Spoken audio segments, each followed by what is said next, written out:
All right, good morning. Welcome in Baseball and Coffee. It is Friday, October 17th. We are on both channels, Adam Ottavino 0 as well as at MLB. Simulcasting this morning as we recap a little bit of the two games yesterday. Get ready for the two games tonight. We got a series in the American League, folks, 2-2. That's a good place to be. When you're a baseball fan, that means we're going to have a very exciting Game 5, and we're going to go back to Toronto no matter what. So that should be very, very fun. And we're going to take some early stuff in the chat, see what we want to even look at from yesterday before we get ready for today. Being that I did a little bit of, got my coffee, got my cat, all set to hear the tale of Darth Scherzer the Wise. A great comment by my buddy here. So yeah, so I'll get in the chat. I'll see what you guys want to take a peek at. Before we get ready for the next game, since we already watched quite a bit of these games last night on Baseball After Dark. So how can we start here? Can you touch on the Mariners' decision to pitch to Springer in the fourth with Spire on the mound and Lucas on deck, and then with a runner on third and Vlad up pitching to him? So Mariners pitching to Springer in the fourth inning. Okay, let me hunt around here a little bit.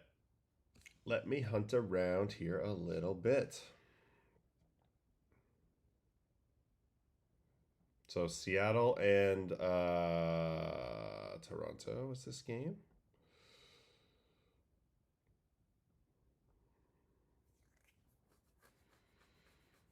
All right, fourth inning. Mariners on the mound. So Spire, and then we got Springer. So here's how the fourth inning goes. Kiner Falefa with this bloop single. Now Spire had already been in the game. There was an early hook-ish on Castillo. He was in a little bit of trouble. They decided to go for the matchup. Sorta didn't work out, but Spire struck out two guys to end the third, kept it 3-1. So bloop hit here, IKF. Sack bunt, which I loved in the moment. He did hit a home run his previous at-bat, but I thought it was great. Just to try to continue to tack on runs. Every extra run when you're already ahead just digs the hole a little deeper for the opponent emotionally, I would say. All right, so now you got man on first, Springer coming up, Lucas on deck. So it's funny because, yeah, this is probably not the best matchup in the world. Spire versus Springer, man in scoring position. I think Schneider a little bit is daring Dan Wilson to walk him here and put on another base runner. That's been something that's been going on both sides. Both teams have gotten a little crazy in the first few games, chasing it with big intentional walks, trying to hold innings down at zeros. So I think the thought process is here is, you know, one run we can handle. We can't handle another big inning. We're going to have to get 2 outs here anyway. Whether it is, you know, between Lucas. But then, you know, you do look at it like this. If he walks Springer, he can go left on left with Lucas. And then if he's going to go brash anyway for Vlad, which he ends up doing, I can see the argument here a little bit of why pitch to Springer here? Why not set up this matchup with first and second rather than just already a run in? Let's see how this at-bat played out.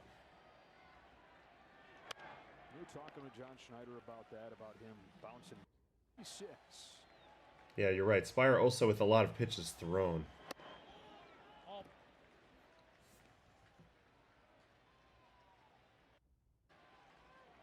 Honestly, I was pretty shocked to see Spire even start this inning, to be totally honest with you. I know you're searching for outs, but typically, so that was his last batter. But typically when you come into a game in a big spot, like he does in the third inning, Gabe Spire, he comes in a huge spot here, obviously.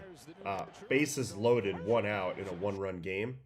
He expended a lot of energy to get through this inning. It's an 8-pitch walk, followed by a 5-pitch strikeout. He's up at 96.6 here, really letting it rip, giving it everything he's got. And then another strikeout of Barger. In a way, I kind of feel like you're spent. You've used up your emotional energy for this game. I know that you're trying to get more innings out of your best pitchers, and maybe he qualifies on that list right now. But if you look at the way this inning was set up, righty, lefty, righty, lefty, righty with the top of the order coming up, if you were already ready to fire this guy, Matt Brash, into the game, you probably should have fired him to start off the 4th inning. That's the reality. If you were going to chase it hard anyway, it's a little too late by the time you bring Matt Brash in this game. Now, there's already a run in.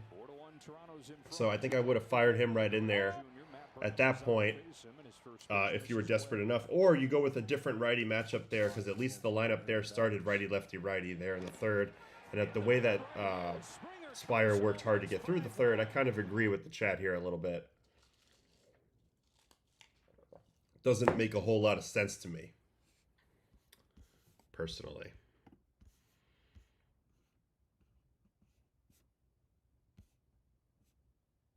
All right, what else we got here? I wonder what's been going on with Wu. He's been up in the pen a couple of times now. So the way he managed this game, though, I mean, he even used Bizzardo in this game. He's pretty much setting himself up to try to get through this entire game with 3 pitchers. Probably Wu, Munoz, and Miller. Those 3 are probably going to be the ones. And this is the famous moment last night. This is the famous moment last night that everybody, has been reacting to. Mad Max living up to his billing. Let's go. Scherzer 1 out away from qualifying for his first win in the postseason. Do you think that, I mean, Schneider obviously knew what was going to happen when he went out there. So I'm wondering if this was just a fully intentional moment just to try to fire the old boy up here a little bit. But this is what Max brings. We talked about it a little bit yesterday on Baseball and Coffee in the morning. What would Max bring to the table? 22 days rest. Well, one thing he's going to bring to the table is this type of stuff. Competitiveness. He wants the ball. He's been there before. He just moved into the top 5 all-time in postseason strikeouts. So, I mean, that, and he's going to figure it out along the way. Curveball became a part of the plan last night. So, I don't know. Just a fascinating game last night for sure. Schneider said he was waiting to do that all year. I mean, it is kind of great. You play with Max, you want to feel it. You want to feel it a little bit. You want to know what it's all about, the fire and the fire and all that.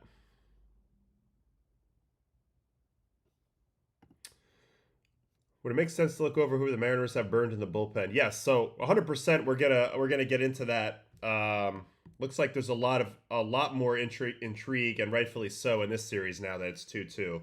Dodgers kind of are leaving the Brewers in the dust a little bit here. The Brewers can't score runs against the Dodgers. They have 2 hits, 3 hits, and 4 hits, I believe, in their 3 games. And now they get Ohtani tonight, so that's not going to be very good. So, all right. 2 things I want to do really quick. I'm going to leave this question just for my brain for a second. But I want to go take a quick look at Max's breakdown, because a couple things happened here last night that were just impressive, and we didn't know how it was going to turn out. He's 41 years old. He's been kind of horseshit the last month of the season. He would tell you that. Gets the opportunity in a huge game against a team that's been swinging it pretty well, particularly early in the game. How would the matchup go? So he ends up going 45 fastballs, 52% fastball, so keeps him honest just enough with the heat, which also helped because he averaged 94.2 with his fastball last night and got up to 96.5, which is his fastest pitch of his season. So the rest did him well. The rest did the old body well. Had a good fastball last night, needed it considering he had to use it this much. And then other than that, he just kind of read the game. 16 sliders, 15 changeups, 10 curveballs, which proved to be huge in this game. Not a typical finishing pitch for Max with 2 strikes versus righties, but he did it last night. He ends up going 10 swings on curveballs versus Max last night, 6 whiffs. So 60% whiff on curveball, pulled it out at a big, big moment. The changeup ended up being more of a contact pitch, got a huge double play to minimize damage in the first. And yeah, the fastball velocity was there. Obviously, the fire was there. So Max was fascinating to watch. And that was really big. If we look at the bullpens here, before I go look at the notes and we see the official tallies and kind of what the narratives are heading into Game 5 here. So they use Spire for 32 pitches, Brash for 10, but 2 ups. He's probably fine. He also never throws fastballs anymore. Did Matt Brash throw anything but a slider yesterday again? I don't think so. Okay, 2 fastballs, 2 sinkers, 8 sliders, 2 sinkers.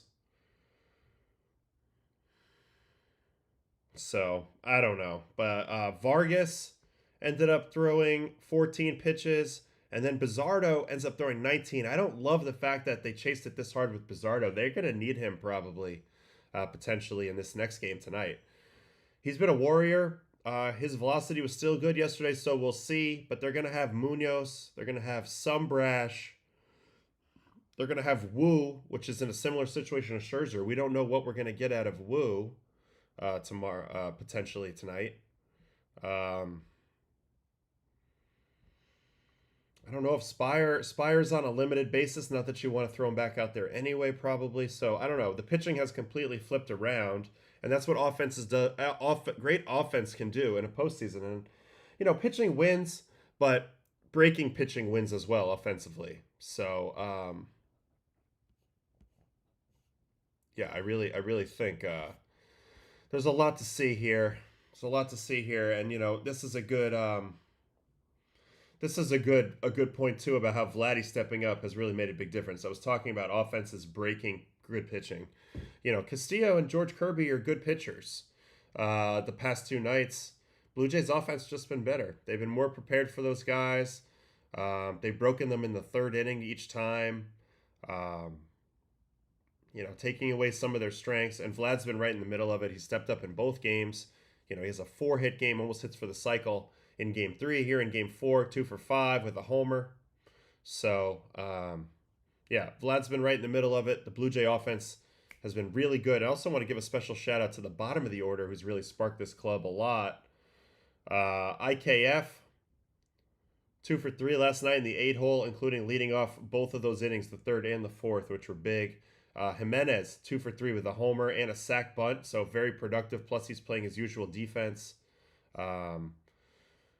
And then that flips it around for the guys like Springer, Lucas, and Guerrero, and Kirk, and Varsho. So if you can get those guys on, and Vlad's getting to hit with guys on base, that makes the equation a lot tougher for the Mariners guys. What else we got here in the chat?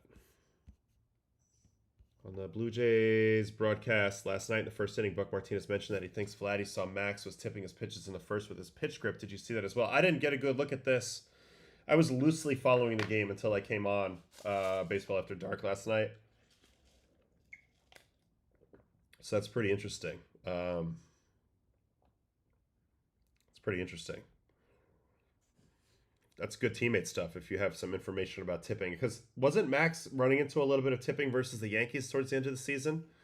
So that makes sense. I also, by the way, I have to say, very lucky and what a treat for Blue Jay fans that in Canada you still get to keep your own broadcasters.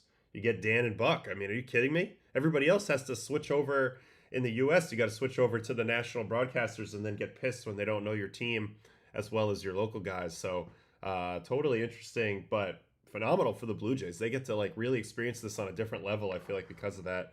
That's something maybe MLB's broadcast partners should maybe learn from. The engagement when a fan base is connected with their play-by-play people, I think, is actually really, really important. And you know, it's building to such a crescendo at the end of the season, and then it's just gone. I often think, like, imagine if Met fans could be with Gary, Keith, and Ron, like, through a playoff run. I mean, I think that would be special. Anyway.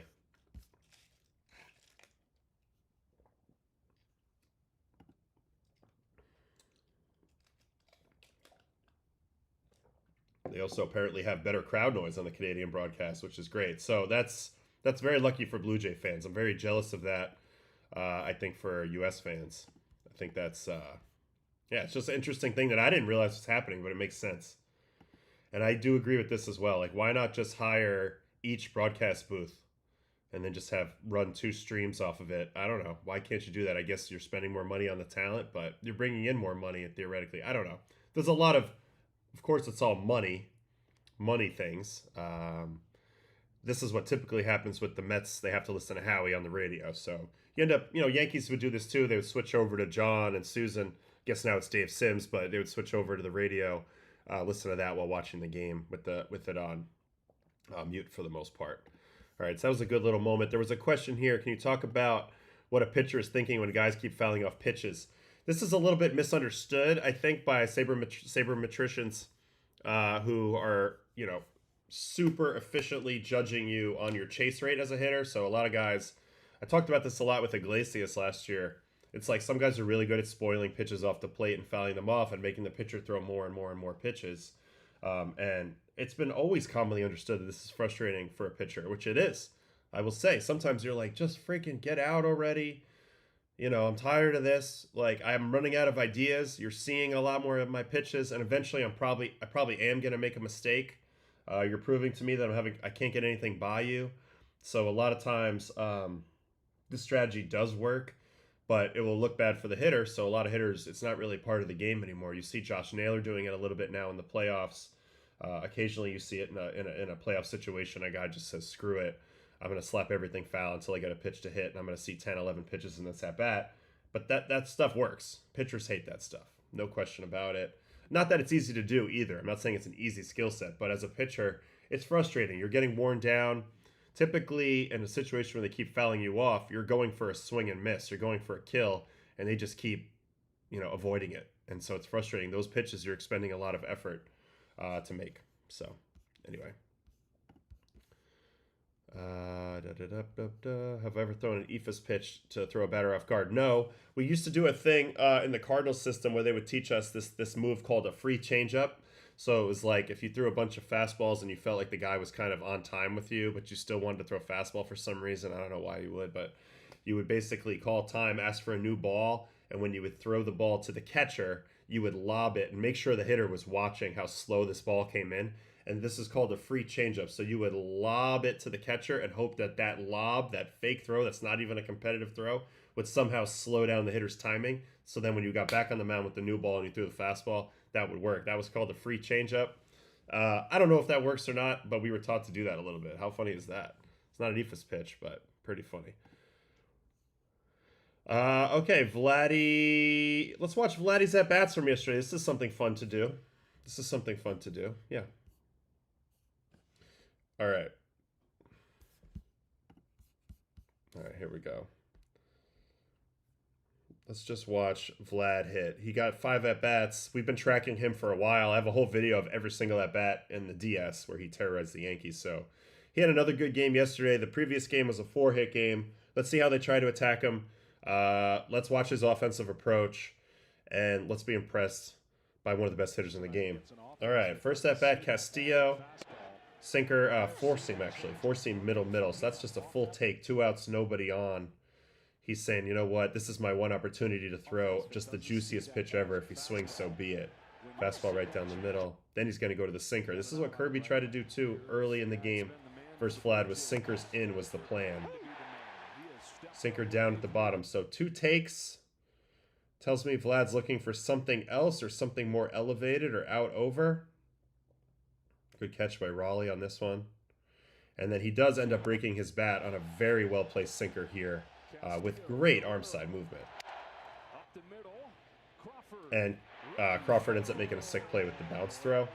Thing about this pitch, and this is such a good pitch, but it's such a fine line between this ball getting in on his hands, which it does here.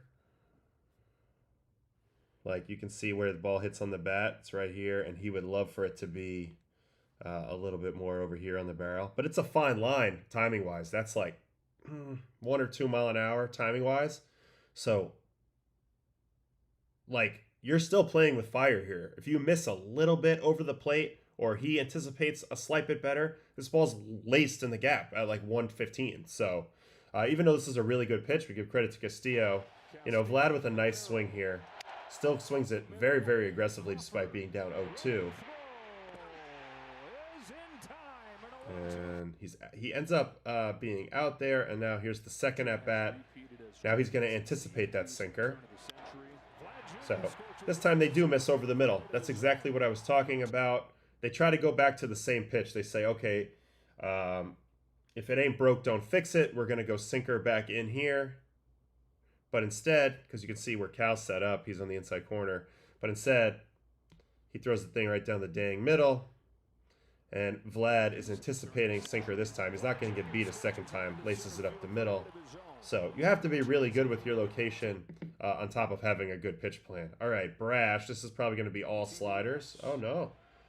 They're going to start him with the sinker back door. Takes it off the plate away. It looks like he was taking all the way there. Now, if you're facing Brash and you're a righty, you should probably sit on slider.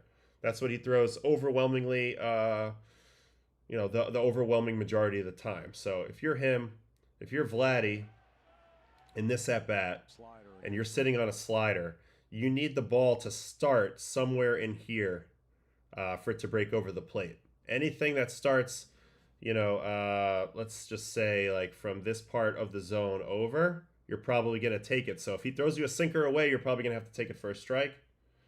That would be my guess. Yep, easy take there. That leads to the wild pitch and the run. Another slider on 2-0. Yeah, see, he didn't stay disciplined there. This ball doesn't start near enough inside. If Matt Brash throws you a slider and it already starts on the plate, you got no shot of hitting it. No shot. So now he's got to push him a little further in. I'm surprised Brash didn't stay with the slider here. He almost walked into a homer right here. Vlad's a hair late on this. Just a hair as they try to go backdoor fastball.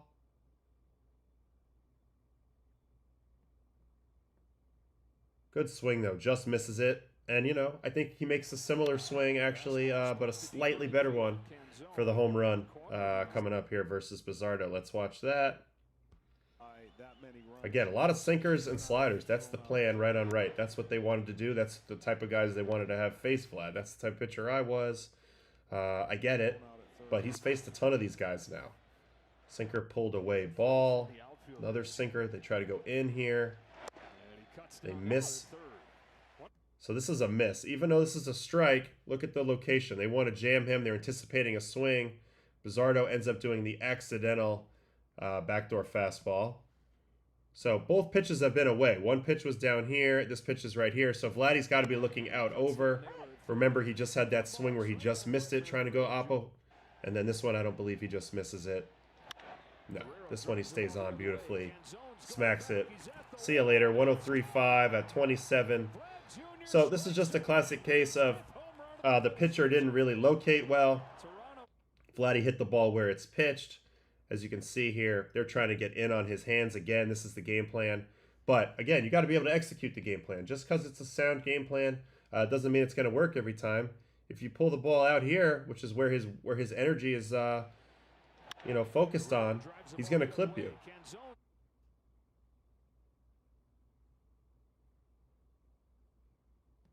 Also, 3 fastballs in a row, so the timing's not an issue. So for me, I understand the matchup situation, but I'm questioning a little bit of the pitch selection at times. And, you know, definitely some of the execution here wasn't tip-top, which it has to be if you're facing Vlad. And yes, I do agree, watching these games, Bizzardo has had a ton of these misses to the pull to the glove side, and a lot of them have worked because it's such a nasty pitch. But, he's starting to get overexposed, and Vlad's not the type of pitcher, not the type of batter that you can make those mistakes too regularly. All right, third at bat, it's a first pitch. They go sinker in again, huh? And he almost clips him again. Another slight miss. Man, and this ball had some funky upshoot with Hancock's arm action. So he just slices under it. But headed into game 5, if they're going to continue to do these right-on-right matchups where all they're doing is going sinker slider, they better execute, because Vladdy's onto that.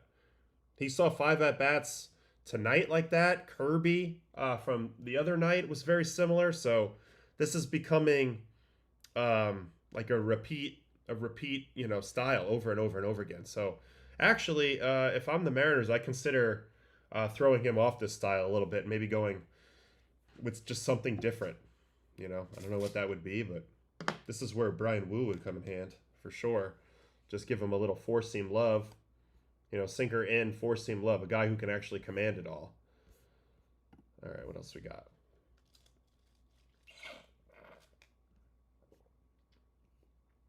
Yeah, we talked about this earlier, Legacy 59. Looking at it now, I don't understand why Spire even pitched that inning, to tell you the truth. Right, left, right, with the top of the order looming after he had already used a lot of energy to get out of the third. Now that they do have him in there, they all of a sudden decide not to chase it in that moment and pitch to Springer, which if you had Brash ready anyway, maybe that was the moment to fire him for Springer. So I'm a little confused by it myself. Do you think the Blue Jays or Mariners have a better shot against the Dodgers? I'd say about equal. Mariners, in theory, have some of the better starting pitchers, but both teams have good starting pitchers. I like the dynamic of the Blue Jays guys with the splitters to some of these Dodger hitters. Muncy, Ohtani, even Freddie to some extent. So I don't know. It should be a great World Series. I'm assuming the Dodgers are making it at this point, but we'll see. I still think the Dodgers are a juggernaut. The biggest problem with them right now is, you're going to get 100th percentile version Blake Snell and then 100th percentile version Yoshinobu Yamamoto. Probably you're going to have to beat those guys 2 or 3 times in the series. So that's going to be tough. The Brewers have not been able to get that job done. This was the box score from yesterday's Dodger-Brewers game. Like I mentioned, 4 hits, 2 for Durbin, 1 for Bowers, 1 for Yelich, which was an infield hit. He looks lost at the plate, struck out the other 3 times he's been up. Chorio's had the best swings. He had 3 hard hit balls yesterday. That's not really doing much because they're not getting any batted ball luck. They had to contend with the shadows. I wonder if that's the case again today with the game times, probably. So let's just go ahead and get into the notes as we'll start to get ready for the 2 big games tonight. It is a 3-0 series lead for the Dodgers. It is a 2-2 series in the ALCS, which is shaping up to be a tremendous series. Road team has won all 4 games, so that's great. Big shout out to my research guys, Nate Purrington, Mark Adelberg, and everybody over at the network for doing this. This is really cool. Looking forward, we are exactly 1 week away from Game 1 of the World Series. If we squint in the distance, we are 5 months away from the WBC Championship game, which will be in Miami. I was a part of that last time, did not pitch, but I was there cheering it on. Very, very cool. Yes, we watched Max yell at Schneid's earlier. That was amazing. There's there's some crazy stuff going on right now, and it's fantastic. It's fantastic. On this day 20 years ago, Pujols hit that home run off Brad Lidge, off the train tracks. Probably the most you could hear a pin drop in the stadium moments that's ever happened, at least in my lifetime watching baseball. So that was fun. Also, on this day in 2004, Kevin Millar got the walk. Dave Roberts stole the base. And we don't really need to talk about that. This was still painful for me as I was a Yankee fan at the time living in Boston. But Red Sox came back from the 3-0 hole. That is what the Brewers are up against. Don't see as much optimism this time around, but you do never know because it is baseball. But I feel like now that they've already shot the Mizorowski bullet, Peralta bullet, they've seen all their best relievers a lot. Uribe, McGill, Koenig, Ashby, etc. I feel like the Dodgers have kind of seized this series in a way that might not be comebackable. And yes, that and the Bonds home run against the Angels off of Troy Percival, which was smushed. That was probably what, the 2002 World Series? I would believe. Blue Jay Love from Canada on the chat. Alrighty. Excluding 2020, there have been 40 previous occasions in postseason history in which a team seized a 3-0 series lead in a best-of-7. 31 ended in sweep, so the majority just are over. Teams don't really come back from this. Obviously, we know the one comeback was the 0-4 Red Sox over the Yankees. The road team has won each of the first 4 games of the ALCS. In case you're wondering, there have been just 4 best-of-5 or best-of-7 postseason series in which the road team won every game. The most famous one that I can remember is 2019 World Series, Nationals over Astros. That was a banana series where the road team won every game. Nationals winning games 6 and 7 on the road in Houston to take that title. That was shocking. Also, 2023 ALCS is a recent one as well, which was also very surprising, where the Rangers did it to the Astros on the way to the title. Dating back to Game 3 of the 2022 ALCS, the road team has now won 15 of the last 18 games in ALCS play. Teams to out-homer the opposition this postseason are 21-4. Shohei is now batting .207, 4 home runs, 12 RBIs, and an .831 in 15 games in which he was the starting pitcher this season, including the NLDS Game 1 at Philly.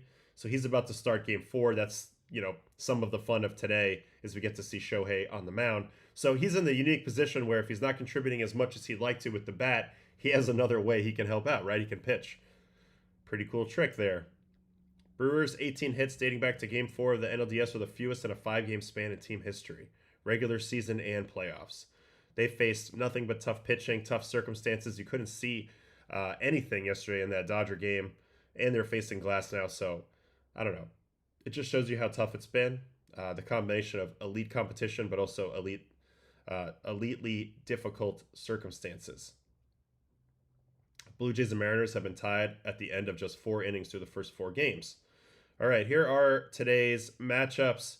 Ooh, the early game is Blue Jays Mariners today, 6:08 Eastern, so 3:08 in Seattle. Gausman and Bryce Miller. I mentioned Brian Wu is on the table. Munoz is certainly on the table. He hasn't pitched much at all. I feel like this should be a really fun one. And they have the early game, which is interesting. I thought it was going to be Brewers-Dodgers in a way. I like that for the Brewers, that they don't have to face Ohtani in the shadows as much at Dodger Stadium tonight, as that game will be at 8:38 Eastern. All right, what's in this packet today? We talk about Shohei the pitcher. We're going to talk about Bryce Miller. We'll wonder if we see Brian Wu, Prime 9 Ohtani moments, whatever. Pat Murphy only has 1 move left. 20th anniversary of Albert Pujols' home run against Brad Lidge. All right, Blue Jays at Mariners. When a best-of-7 series is tied at 2 apiece, the winner of Game 5 goes on to win the series 68.2% of the time. That excludes the 2020 postseason. The Blue Jays are batting .301 this playoffs. That is the highest average by a team in the postseason. Minimum 8 games since the 07 Red Sox hit .313 in their 14 playoff games. The other 11 playoff teams are batting .218. So the Blue Jays offense is by far the best, contact-wise, at least for average. And we've seen it. They have shorter swings. They like to hit velocity. They put the ball in play. They have very few strikeouts. It's not rocket science. It's pretty good baseball. It hasn't worked every game, but it's worked a lot, right? They've had some really nice offensive performances so far. One thing to note, the Jays haven't had a save opportunity, so not sure how Hoffman... it's interesting to be at this point in the playoffs and to not have had really any nail-biters in the 9th inning on the mound yet. Man, what a dream for a late inning relief pitcher in a way. Like you haven't had to have any of those gut check moments yet. All right, after going hitless in the 7 at-bats in Toronto, Vlad is 6 for 9 with 2 doubles, 2 homers, and 4 runs scored over the last 2 days in Seattle. He leads MLB with 5 homers and 11 RBIs this postseason. He's been on an absolute tear. Him and Ernie Clement. Ernie Clement's also batting .452, and he has 30 plate appearances. So those two guys have accounted for a lot of that 300 team batting average on the Blue Jays those guys have carried them. From April 1st through Game 2 of the ALCS, Andres Gimenez hit 4 home runs at 332 at-bats in 102 games, but he's homered in consecutive games for the first time since 2022. He's 5 for 8 with 2 homers and 6 RBIs over the past 2 days, and he bats ninth on this team. That is a big deal. Big deal. Big deal because he flips the lineup over. And honestly, like his defense is so good too that he kind of makes up for not having Bo out there. I think it's huge how he stepped up in this. This was a great trade by the Blue Jays in the offseason. You get a tremendous defender and a guy who can, hit some of the better pitchers in big moments. This is a pitching rematch from Game 1. At the time, Bryce Miller was on 3 days rest, and he allowed 1 run on the leadoff home run by Springer in 6 innings. This was a very aggressive offensive approach by both teams that kind of backfired on the Blue Jays. Miller was able to get quick outs the whole time and kind of make it work, whereas Gausman entered pitching really well but got in trouble, and Schneider made the quick hook. Brendan Little gave up the go-ahead RBI, and the Mariners were able to seize Game 1. Raleigh is 8 for 17 with 4 homers career versus Gausman, including this year's playoffs. So he hasn't swung it very well this series, but he does have a good matchup historically today versus Gausman. So we'll see how Cal can influence this game offensively. The Mariners will need to find innings from Miller and potentially Brian Wu out of the bullpen on Friday. George Kirby and Luis Castillo combined to allow 11 runs in only 6 1/3 combined innings. So this is what we were talking about a little bit earlier. Who is going to pitch today for the Mariners? How are they going to get to the line? So Miller, Brian Wu, Spire threw 32 pitches the other day. Vargas has thrown 64 pitches in his 3 appearances over the last 4 days. So those 2 guys are kind of not going to be able to contribute as much.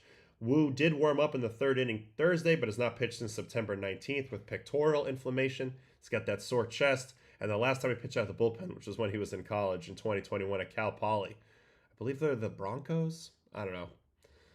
Wu was Seattle's best pitcher in the regular season, though, so it'd be great to have him back. They've certainly had enough depth to cover without him. But yeah, he's going to have to pitch. After starting the postseason with 13 consecutive hitless at-bats, Josh Naylor has 12 hits in his last 24 at-bats with 2 homers, but his base running gaff Thursday, getting thrown out at 3rd to end the 7th, prevented the tying run from coming to the plate. Yeah, so this was the end of the 7th inning. Who was pitching at this moment? Let's see that.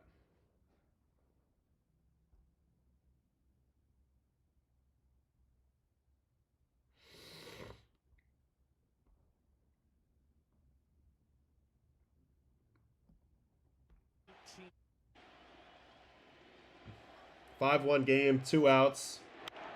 Suarez inside outs it to right. Barger comes up.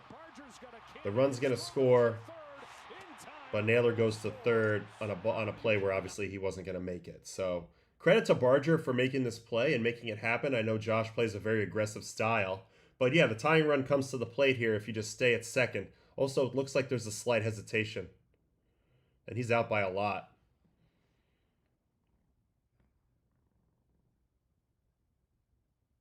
Yeah, I don't know. Do I detect a slight hesitation here? Let's see. That's Naylor. Let's watch him. Yeah, it looks like he slows down and gets a little choppy right around this part of the base path.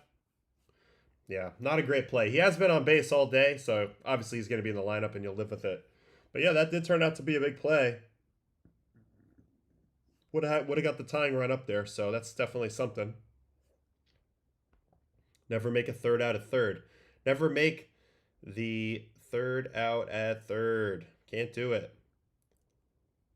Including the past 2 games, the Blue Jays have won all 5 of their games at T-Mobile Park this season, mashing 11 homers and scoring 42 runs, which is crazy because this is considered not a good ballpark to hit in.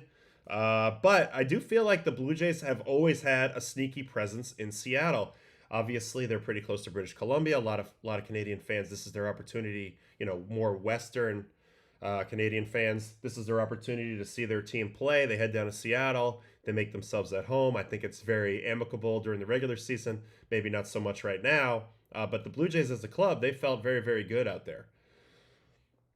Addison Barger, the Bellevue, Washington native, is batting .381 with 4 doubles, 2 homers, and 6 RBIs in Seattle this year. So he's feeling good with that home cooking, maybe sleeping No, I don't think he lives there, but, you know, that home cooking, feeling good.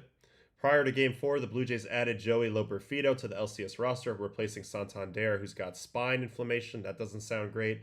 Bichette still doesn't appear to be comfortable running the bases from his PCL sprain. So Loperfido, does he get in the game today? That's a good question.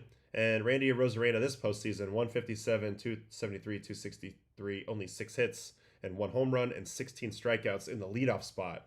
That's been a big factor in the M's not really doing much, I would say, the last 2 days.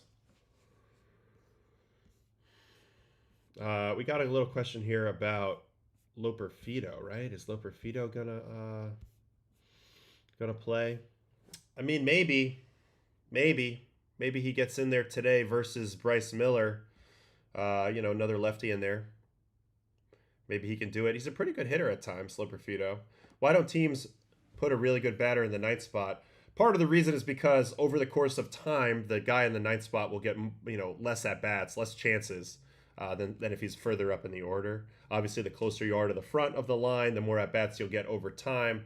And the idea is, why wouldn't you want your best hitters getting up there, getting as many plate appearances as possible? But I do love having good on base guys down there towards the end of the lineup, because they can end up kind of you know, setting the table really nice for the top of the order, which are your best players. So I like that dynamic. Obviously, those years in the National League, sometimes it was really hard to get that to happen, where you had the pitcher, the rally-killing pitcher in there to kind of screw things up. But in the American League, no reason why you can't, you know, maybe hedge a little bit more of an on-base guy towards the end if it makes sense to me, if it makes sense to you. Yeah, and I would say the modern trend is more put your worst hitters up 7th or 8th. This is sort of that same idea, but that's the reason why a lot of people wouldn't do it, because you want to, over time, you want to have your best hitters with more plate appearances. So that makes sense. Okay. So there was some other stuff about the series before we get into Brewers Dodgers. Some breakdowns here. Let's see here. That's Shohei pitching. We'll get to him.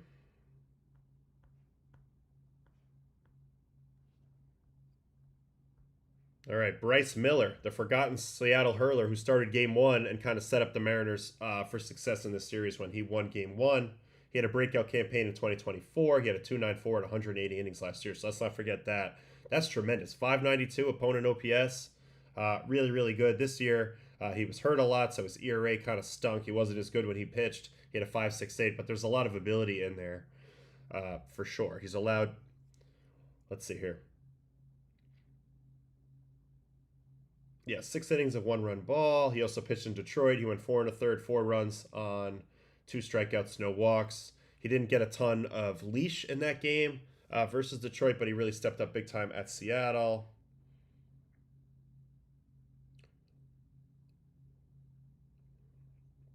Through his first 2 postseason starts, Miller's velocity has been up a few ticks across the board. He posted his highest average velocity ever, 96.2 in Game 1 versus Toronto. So that's a good time. Good time to do it. Get the velo back at the right time. I like it a lot.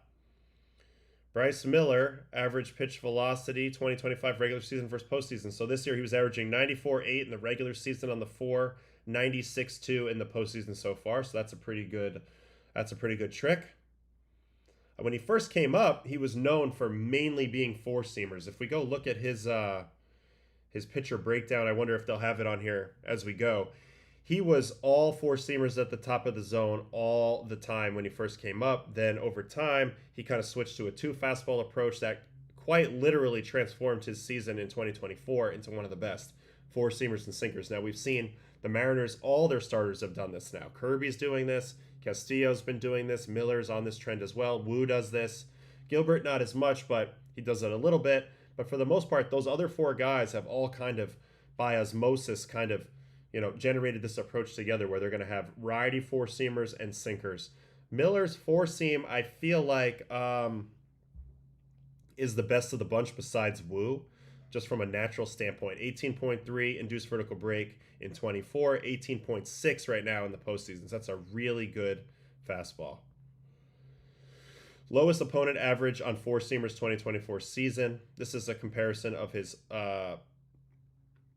of his contemporaries in 2024. Bowden Francis was up there, Aaron Nola, Garrett Cole, Hunter Green, and Bryce Miller. So he's got a lot of noted success on four-seamers elevated, but we've also talked about how Toronto's one of the better teams to hit elevated four-seams. This has now come into play each of the last two games, with Kirby throwing a lot of high four-seamers as well as Castillo throwing a lot of high four-seamers. And I'm starting to think, even though they have such good pitching, there's a lot of similarities, eerie similarities in styles between Bryce Miller, George Kirby, Luis Castillo, even Brian Wu to some extent. And the more you face it, you might be able to get a jump on the strategy because you see how they like to call it. So you're almost scouting Cal Raleigh and his pitch calling methods more so than the pitchers at this point, since they all have similar game plans.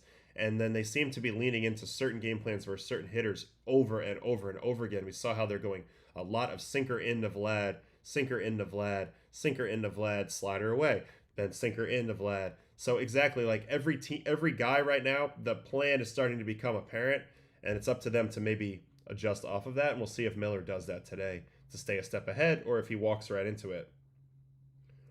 In game one, he threw again. Yeah, so sinkers versus righties was the desirable pitch.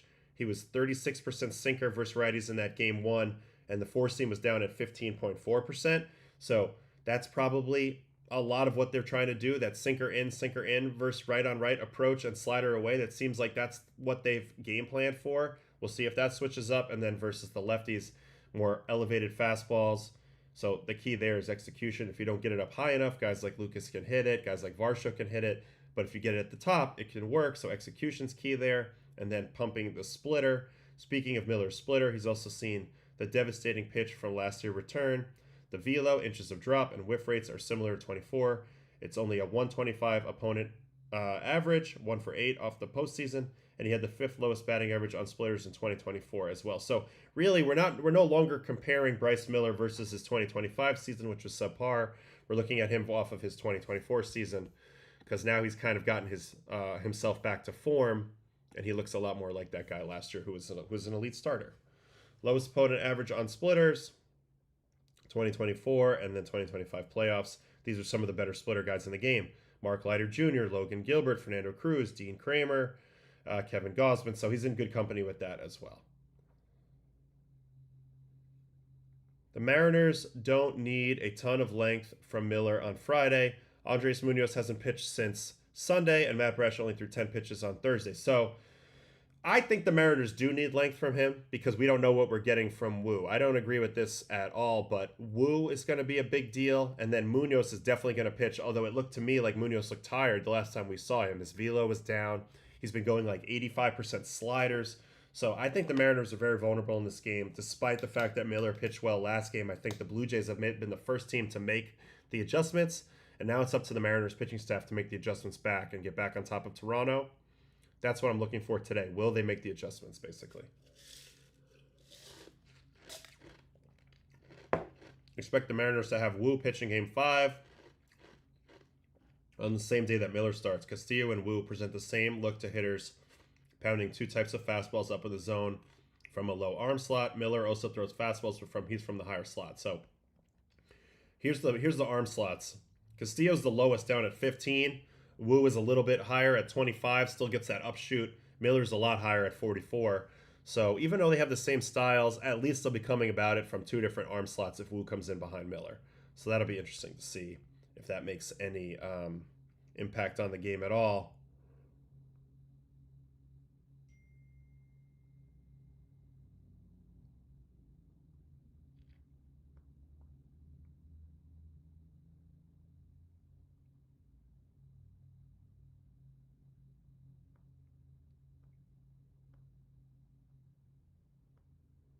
All right, and then there's a little bit of talk.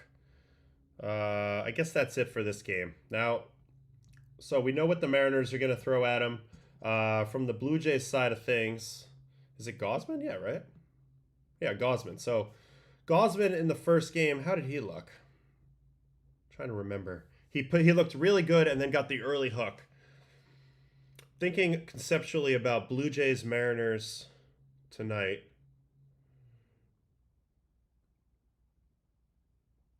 Gausman versus Miller. Looking at the Mariner lineup facing Gausman. Julio had that home run off of the Savage split. Polanco was the big difficulty a little bit in that game. Raleigh still looks a little bit lost at the plate. Toronto has the luxury of having more relievers rested.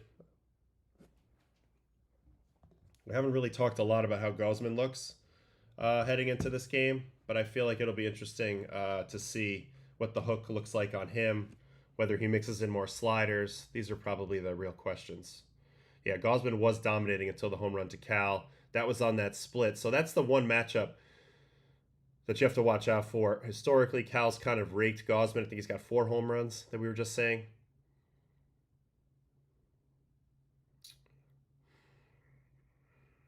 I'd be curious to see if he throws in more fastballs. You know, he definitely went down and got that split the last time. I'm going to watch that for a sec, maybe.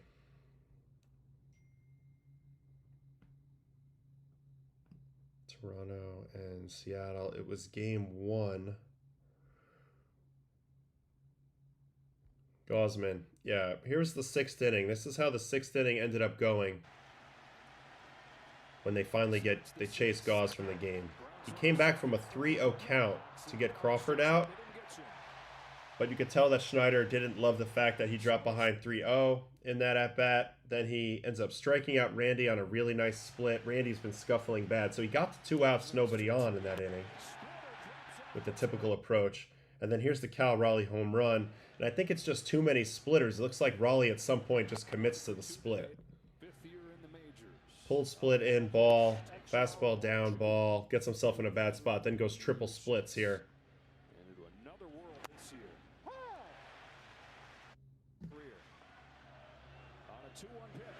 Like, the fact that he got to this splitter and even hit it at all, even though it's too low to do anything with, tells me that he's on the split. They didn't read that very well, and they try to go it again, and this one's a lot more hittable. But you give credit to Raleigh. Gausman doesn't get clipped on pitches in that location too often, even though you can see why it happened based on the previous pitch. So yeah, maybe, you know, what's the antidote for a guy diving and getting in this position to hit off of you? I mean, obviously the antidote is to throw fastballs up and in here, you know, and then maybe you try occasionally to throw a slider that starts here and drops into the inside if you want to whiff before going back away with splits. But if a guy's going to dive off of you, you got to stand him up with fastballs in at some point. Be curious to see if he does that. That'll be interesting to see. But I would say, yeah, I mean, getting around that ball and crushing it is still absurd. Great swing by Cal Raleigh. It's why he had 60 freaking home runs this season. He's awesome.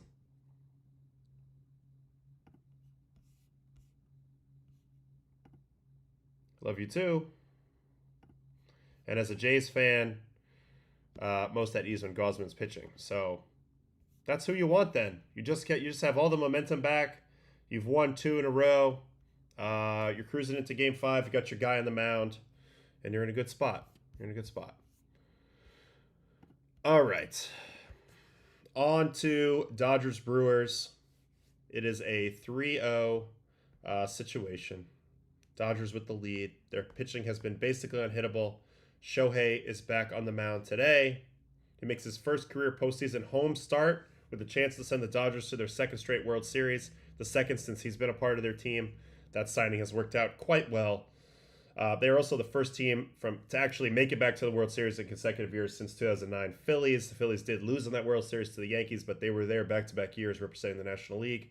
No team has done that since then. Dodgers looking to do that. They need 1 win in the next 4 games to make that a reality. Ohtani won his postseason pitching debut 13 days ago in Game 1 of the NLDS in Philly, allowing 3 runs across 6 innings in the 5-3 victory. I'm going to put a little poll in my chat about who's going to win Game 5 tonight real quick while we're here. ALCS Game 5 winner. Jays, Mariners. Who you guys got? Let's see. Yesterday, our poll that we had in Baseball and Coffee was huge on the Jays. So they did not jinx them. Our chat did not jinx them. So vote with your heart and go from there. All right, Ohtani won his postseason pitching debut 13 days ago in the game one against Philly. He did allow those 3 runs early, but pitched really freaking well in that game. 9 strikeouts, was filthy. He's got a 1.40 ERA with 36 Ks, 5 walks in his last 5 starts overall. So he's trending really well. The stuff's been really good. We've seen that. He also tripled and scored a run yesterday on kind of an awkward swing. I don't think he looks great at the plate at all, but it doesn't matter because if he pitches well today, they'll take it and they'll cruise into the World Series. He'll have plenty of time to get his swing straightened out and get ready for who he's going to be facing. LA starting pitchers are 6-1, 1.54. That's 10 runs in the last 58 and a third in their 9 games this postseason. So the starters have completely carried them.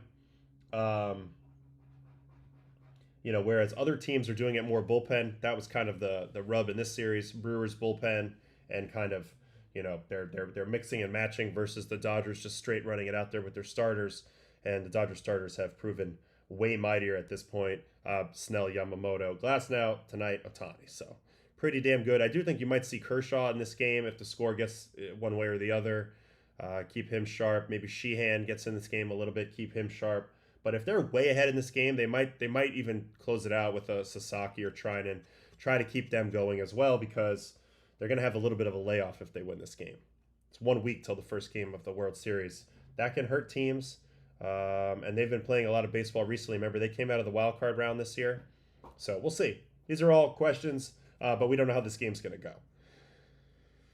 97.6% of the time, the 3-0 team wins. That's why we're talking in such absolutes with the Dodgers. But you do never know. There's a puncher's chance. The Dodgers have won 19 of 25 postseason games over the last 2 years. That's elite versus the best competition. They look to become the 3rd team in history to allow 0 or 1 run in the first 4 games of a postseason series. Brewers just can't get anything going. They've lost 10 straight postseason games on the road. They are 9 for 89, 101 with 3 total runs and 30 punchouts in the NLCS. They're hitting 101 as a team. 101 as a team. That is tough. Quintana and or Chad Patrick are likely the bulk inning options on Friday. Aaron Ashby, who has pitched in all 3 games, allowed a run while recording just 1 out as the opener in Game 3 loss after throwing a scoreless first in Game 1. Mizorowski pitched 5 innings in this game, so he's toast. Abner Uribe pitched quite a bit, so he might be available, but not much. Quintana did pitch well the last time he pitched. He held the Cubs scoreless over 3 innings of relief in Game 3 at Wrigley in his only appearance since injuring his calf on September 14th. You know what you're getting with Jose? You're getting really good execution. You're getting really good compete. You're not getting great stuff. So there's a little bit of vulnerability there if he's not sharp, which definitely makes me think that could be the case given that he hasn't pitched much. However, this guy's very, very focused out there and pitched well in that Cubs game, so anything's possible. But they're in a dire situation if their bulk guys for this game are Patrick and Quintana, as we know. Starting pitcher statistics for the Brewers in the NLCS aren't great on the other side. 7 innings pitched, 4 earned runs, 5.14 ERA. And if we include the bulk inning pitchers, the numbers are a little better.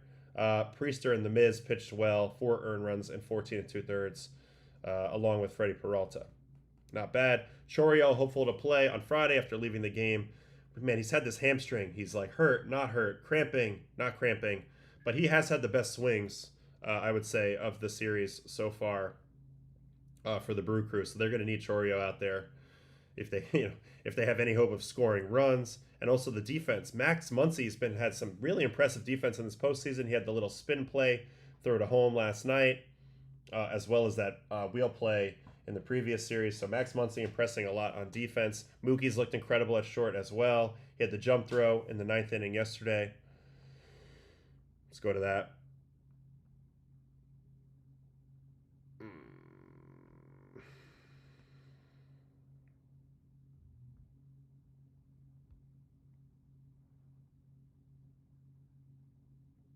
This play right here by Mookie was smooth. Very smooth. Little jump throw, perfect bounce to Freddie. Putting the finishing touches on this game. That was nice. There was the Muncy play as well. Where's that Muncy play? Where is that Muncy play? Muncy play. It's over here somewhere. Here it is. This was a very nice Muncy play.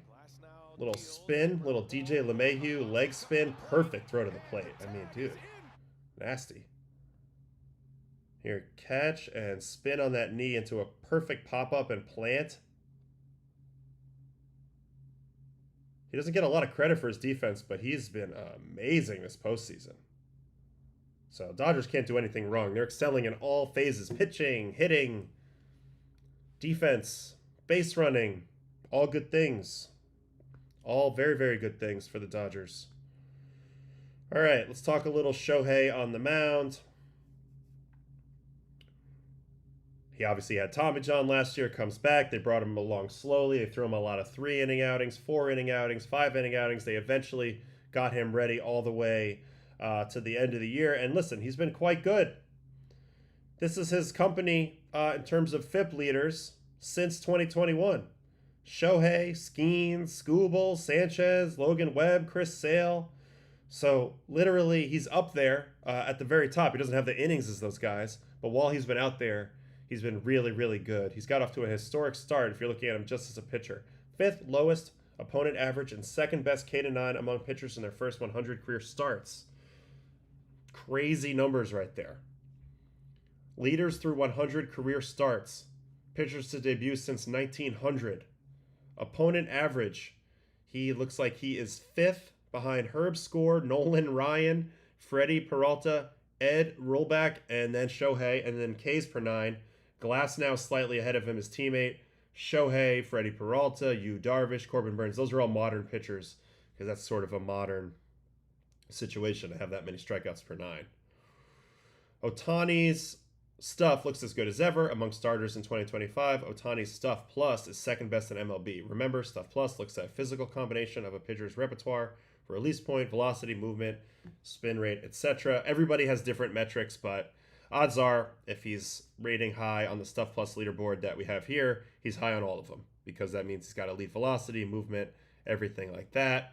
Herb Score also definitely a solid baseball name. Very solid. Tremendous baseball name. Stuff plus leaders. Hunter Green is ahead of him. He's tied with Mizorowski, which we saw what type of stuff he was featuring yesterday. Yuri Perez, Garrett Crochet, Tarek Skubal. That passes the test. We all know those guys are pretty much filthy. So it's nice when it matches up. Eye test and number test. Average four-seam velocity. He comes in, it looks at number 3 maybe in the game behind Hunter Green, Mizorowski, then Ohtani. Pretty good, pretty good. Four-seam fastball metrics. His fastball's gotten better over time, mostly because it has more of ride than it used to. Driven by spin rate. So I wonder what he's done to train his spin better. His grip strength, maybe some stuff in his pinch grip strength. He's currently at 2467 RPM. That's a big jump over previous. Very big. In a couple years ago, I would say suspiciously big. But either way, he's figured out a way, and it's made his ball drop less on the way to the plate. 13.7 inches of drop, whereas before his injury, he was right around 14.5, 15 inches of drop. That's a big difference.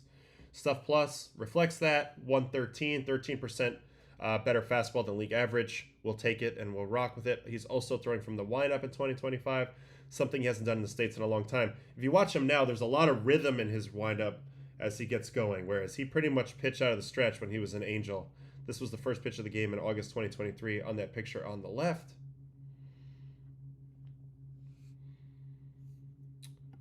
For me, yes. If Ohtani retires today, he's the Hall of Fame. I mean, for me, yes. I mean, he's a one of one.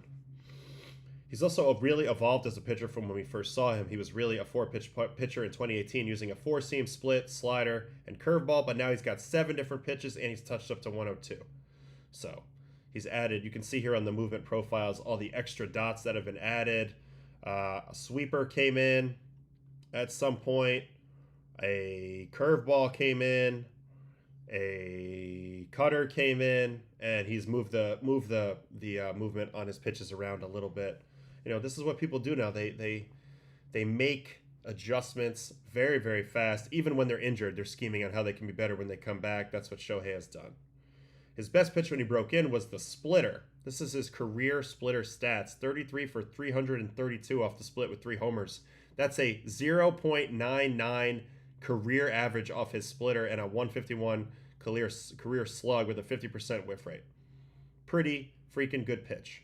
However, he moved away from it. I'm wondering if it has something to do with the elbow. Oftentimes, you spread those fingers a lot. You grip the ball really hard. You're kind of locked in. You kind of overcook some of your forearm muscles a little bit early. And if you're not trained right for it, maybe you move away from it for a little bit until you feel comfortable again. That's what he's done, although he has brought it back a little bit. He brought it back in the NLDS versus the Phillies and got 2 strikeouts with the split. So he'll still throw it when need be, but he's no longer leaning on it as much. This is the other reason. I talked about this a little bit yesterday on this show. When you are throwing a split, it's a little easier if you have a little bit higher arm angle. You come right down through the ball, straight down through. It's a little easier to get your fingers to evacuate the ball at the same time when you're coming right down to it, or impart the spin consistently. But when you're coming from a little bit of a lower slot, and you're coming around here a little bit, it's just tricky. It's just trickier to cut it perfectly without bringing the ball with you and cutting it and messing up your location and stuff. So I think it's a little easier with a higher arm angle to throw a great split. Some people do it with lower arm slots, but it's tricky and it's a very big feel thing. And then Gausman, look, it doesn't mean you're gonna get hurt throwing a split because I talked about how it activates. It just means you have to train your arm for it. It's not inherently more dangerous than other pitches. It's just that you're in a different spot with your arm than you are in with other pitches. So if you don't train it accordingly, like build it up under, sub-maximal stress levels and eventually prep your tissues to handle what you're going to be asking of it, then yeah, something's probably going to break. It's the same with any pitch. So I don't think a splitter is more inherently dangerous than other pitches. It's just one of those pitches that if you don't train your arm and your body for it correctly, you can get hurt. And that's what I think a lot of people got scared of over the years. But now we're starting to learn how to train these things better. So you're going to see more and more splits as we go.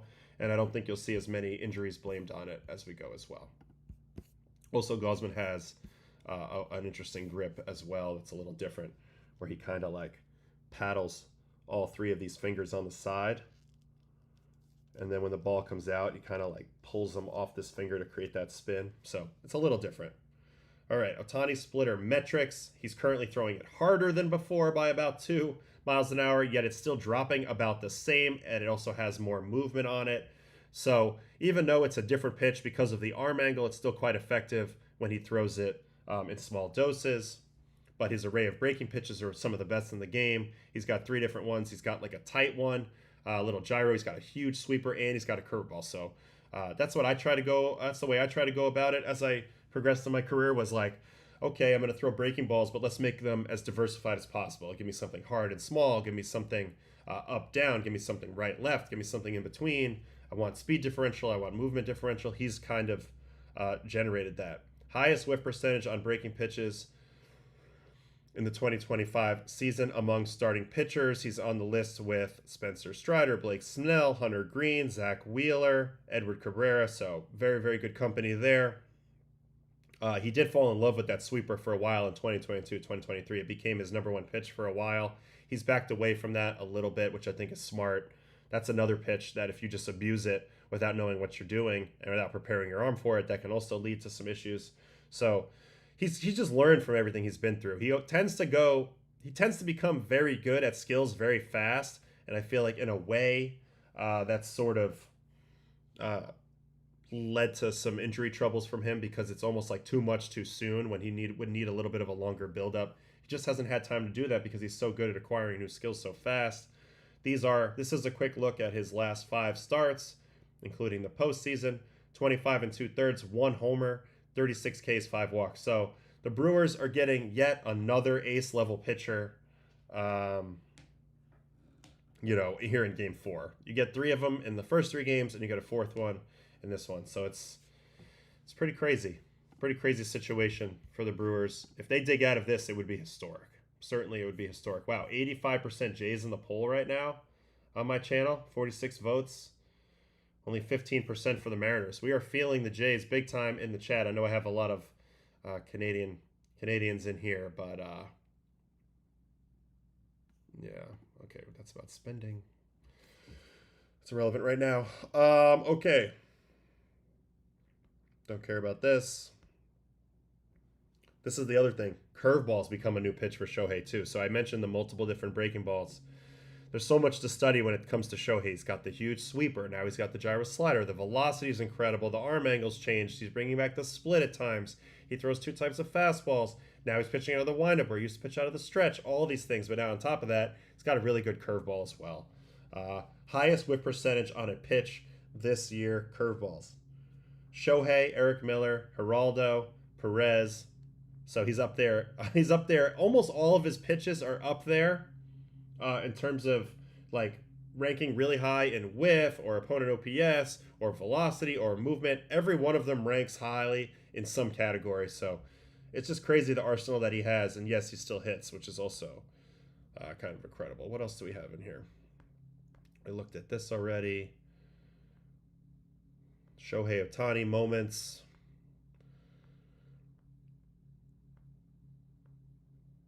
This was a little bit of a talk yesterday.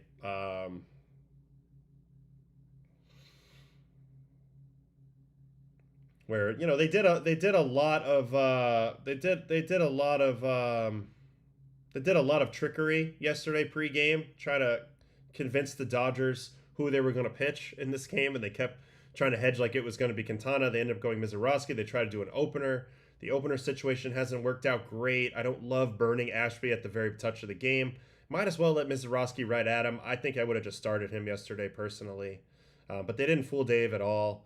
Pat admitted Mizorowski would be the bulk starter at 408. The gambit didn't work. The lineup was already set. If they had just started Mizorowski, he would have created a better lane for Ashby later in the game. Ohtani would have hit first, and Freeman would have hit third. That's a better lane for Ashby, and Koenig all your lefties in the bullpen. So instead, what they did was they kind of switched it around, and they anticipated what the Brewers were going to do, and Pat Murphy didn't fix anything. I think I would have just let Mizorowski go right at him. He's your best pitcher at the moment. Just in terms of stuff, he's the new animal. He's the unicorn, Just let him at him. What's this text?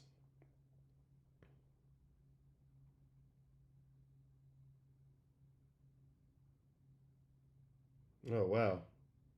Working on there's a thing here about Canadian shipping on my YouTube store. I'm gonna have to look into that. I'm sorry about that. Sorry about that, Alex. I will look into that. Also, Shohei was 3 for 3 off Ashby, so I didn't love that at all. I think I would have just rode Mizorowski. He looked really good in this game, but they needed to play out front in this game. They weren't really able to do it. They ended up eventually,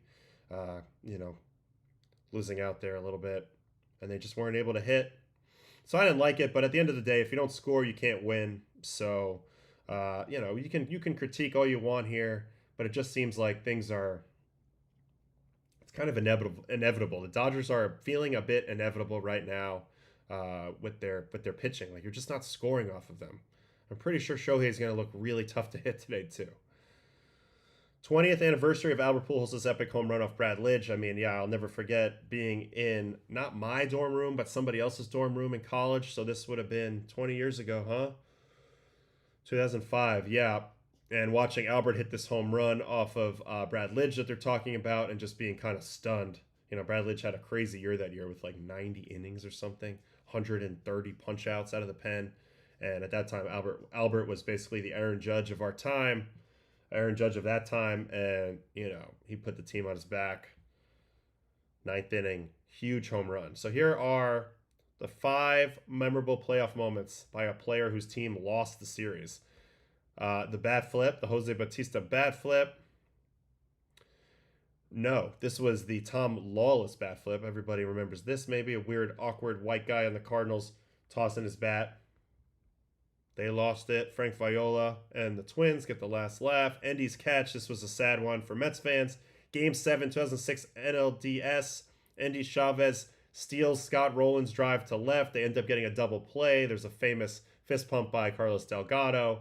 Mets end up losing anyway later. Yadier Molina off of Aaron Heilman. Adam Wainwright curveball to Carlos Beltran. Albert Pujols quiets Houston. This was the number 2. Obviously, we were just talking about, off of Brad Lidge. He had been untouchable that year, 45 of 49 saves. Pretty incredible. And then Rajai Davis, the home run off Chapman. Game 7 of the 2016 World Series. Man, that was insane. He kind of shortened up, clipped that home run. It's amazing that the Cubs came back after that. And then the number 1 is the Carlton Fisk waving the home run fair. Game 6, 1975 Fall Classic. He waves it fair. But after that, Boston does not hold on in Game 7, and they lose the series. So anyway, that's a little history for you. 2 good games coming our way tonight. The first one today is that Toronto-Seattle game. That's the more exciting game, Game 5. And then the night game, 8:30 Eastern, Dodgers-Brewers. Dodgers going for the sweep. Which 40-year-old plus performance did you like more last night? Scherzer or Joe Flacco? Well, considering that I don't watch football, it's most certainly Max Scherzer. But credit to Joe Flacco. I love anybody that's old and getting it done. That's great. But yeah, I didn't watch this game. I don't even know what team Joe Flacco quarterback's for anymore. So anyway, ooh, the wife is hungry. Let's get lunch. Good idea. All right, that's going to be it then today for Baseball and Coffee. Thanks for hanging. We checked both games. Big takeaways real quick before I hop off here. First game, which is the Game 5, the big one. Do the Mariners continue with their same strategies that they've been trying to use on these hitters with the Blue Jays over and over again? Will Bryce Miller be pounding sinkers into Vlad the whole time? Will he be anticipating that? That's a big question. Will the fastballs at the top of the zone play? Because they really haven't been playing as well lately to a lot of these Jays guys. Clement, Varsho, Springer. So the aggression of the Jays versus Bryce Miller round 2. Will there be any adjustments there? That's my takeaway on that side. The other side, Gausman, particularly Gausman versus Raleigh. Will he continue to try to go to the split? Raleigh has owned him a little bit. Will he keep him honest up top? Will somebody else step up on the Mariner offense and kind of get them out of their doldrums? Well, can they only do it with home runs? Can they mount a rally? Who else is going to pitch in this game for both sides? Will the Blue Jays have a quick hook on Gausman? Will they go to the bullpen? Will Bassett poke his head out and participate today? On the other side, who's going to pitch behind Miller? Will we see Bryce Wu in this? Will we see Wu in this game? Will we see Munoz in this game? What will he look like? Will he be throwing all sliders? Is his velocity still down? A lot of questions. This is going to be an all-hands-on-deck Game 5 and a very exciting Game 5. I'm picking Toronto. I feel like they have more momentum, so we'll see how that plays out. Obviously, it's baseball. Anything can happen in the other game. Obviously, I think the Dodgers are going to finish out the sweep today. The question will be, can the Brewers get on the board versus Shohei at all? Can they show any life offensively? And for the Dodgers, I guess the question is, how's Shohei look? Do their at-bats continue to look good? Do they stay locked in up 3-0? Do they want the sweep today? Do they lay down a little bit today? I don't know. There's a lot of questions, but it should be good baseball. So thanks for hanging with me this afternoon. I guess it's late morning. And I will not be on Baseball After Dark tonight, but I will be on Baseball After Dark tomorrow on Saturday, regardless if there's games or no games. Tomorrow, I will be on tomorrow, and we'll do it then. So, peace out. Thanks so much for hanging with me today, and I'll see you guys next time. I'll put up an upcoming on my site, on my channel pretty soon, so we'll figure out exactly when that is, but I'll see you guys. Thanks so much. Peace out, guys.